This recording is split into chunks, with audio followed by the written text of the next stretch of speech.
Good afternoon, everybody. I'm here with Brother Juan, and we're going to do a little testimony, not a bragamony, a testimony.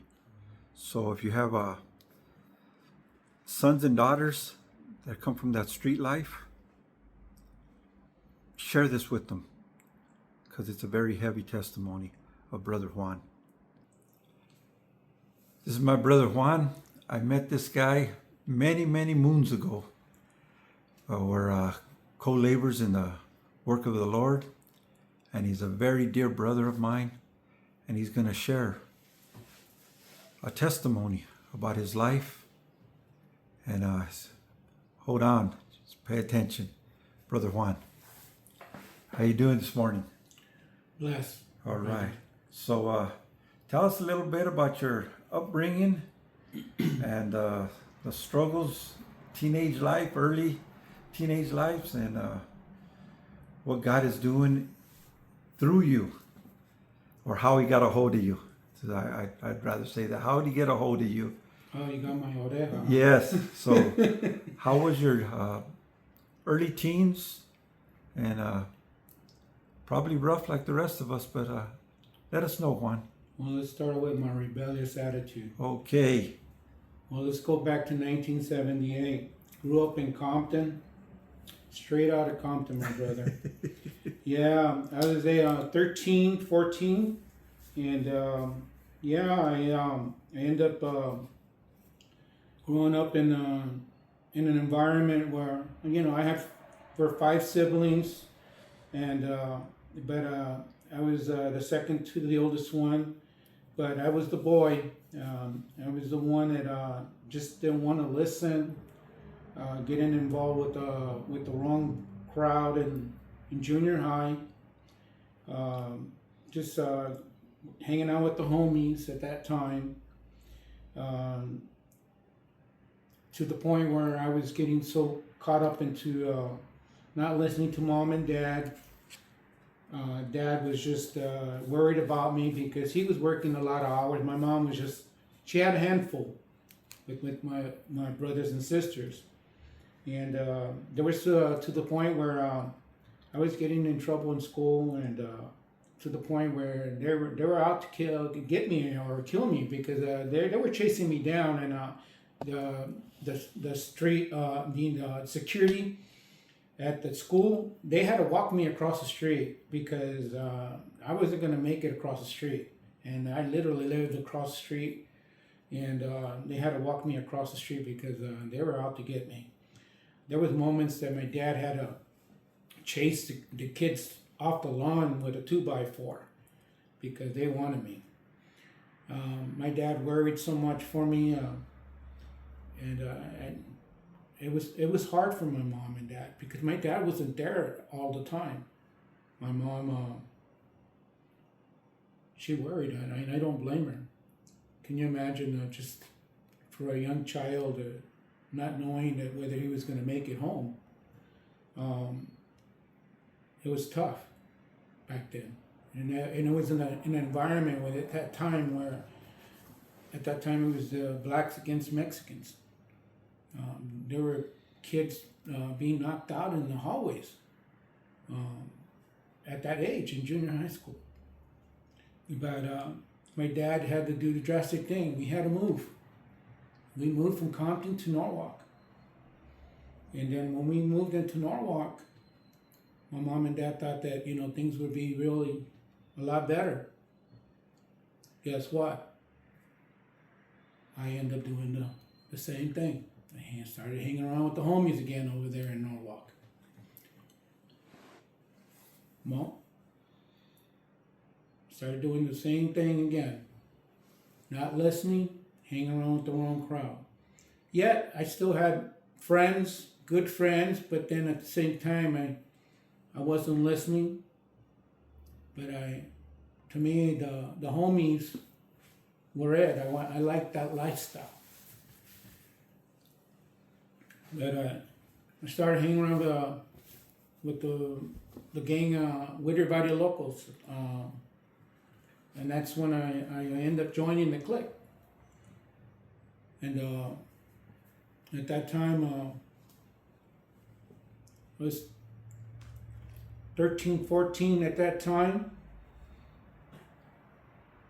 But something drastic happened at that time.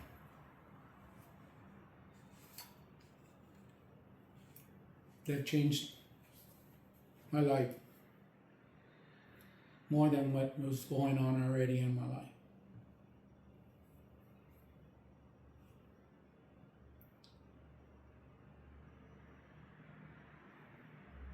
When you trust somebody that you love in your family, somebody that you know very dearly, it takes advantage of you. When I mean when they take advantage of you, it devastates you.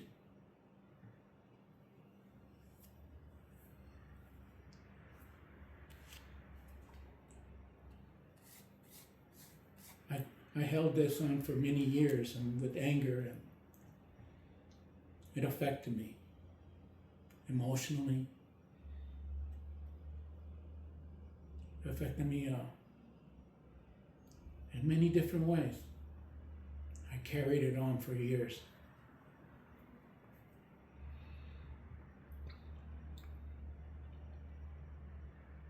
I took it out of my loved ones and my family. That's where my anger came through.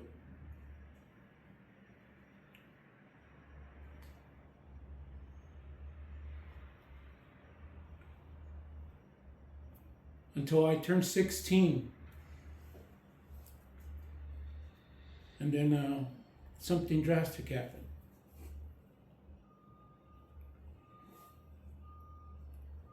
I ended up getting stabbed by a rival gang.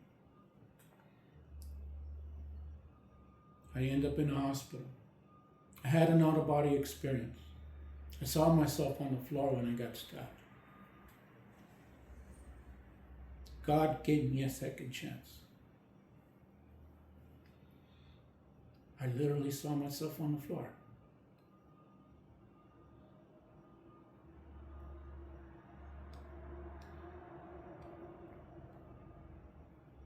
While I was in the hospital, the rival gang came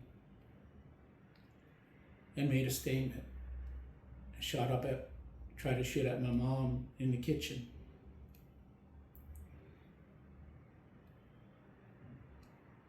And I promised my mom, and I told her that I would never go back being a gang member no more. And I told her to get rid of my clothing. Everything I had.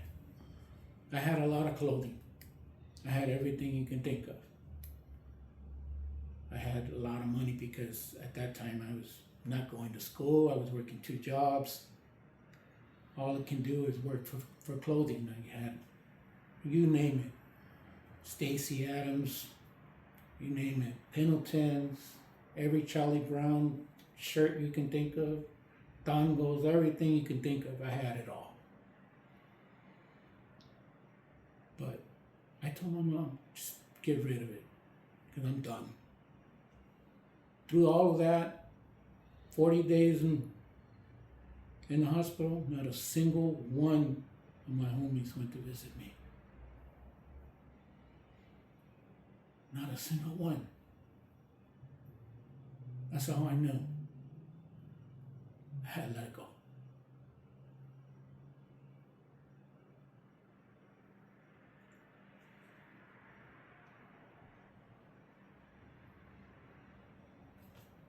Even after that, God had spared my life. I still continued to be a knucklehead throughout the years.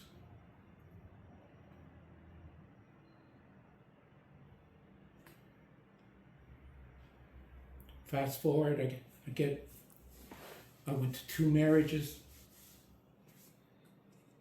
The first one was a very childish marriage. I ended up having 2 daughters, 2 beautiful daughters. They're my 2 oldest ones. It was always back and forth, back and forth. It was just a childish relationship. We didn't know any better.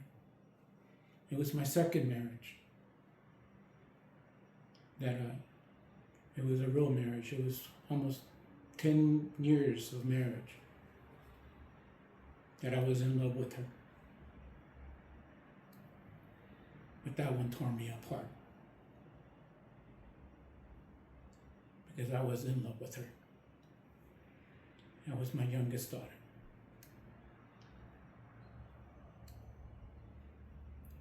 That one really tore me apart because I went a whole week, probably 8 hours of sleep. I would just every day wake up to a phone call, shaking, shakes, not knowing what's going to happen.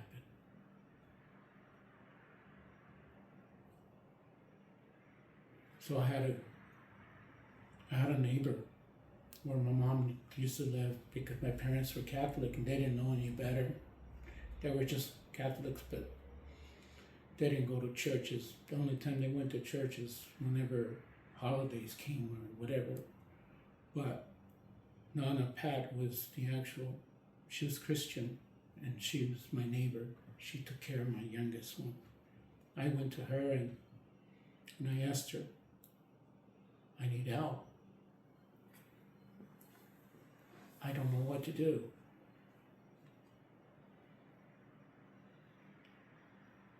She said, come with me to church. So I went with her. I went with her one time, and then the second time I gave my life to the Lord. And this is back in November 2002.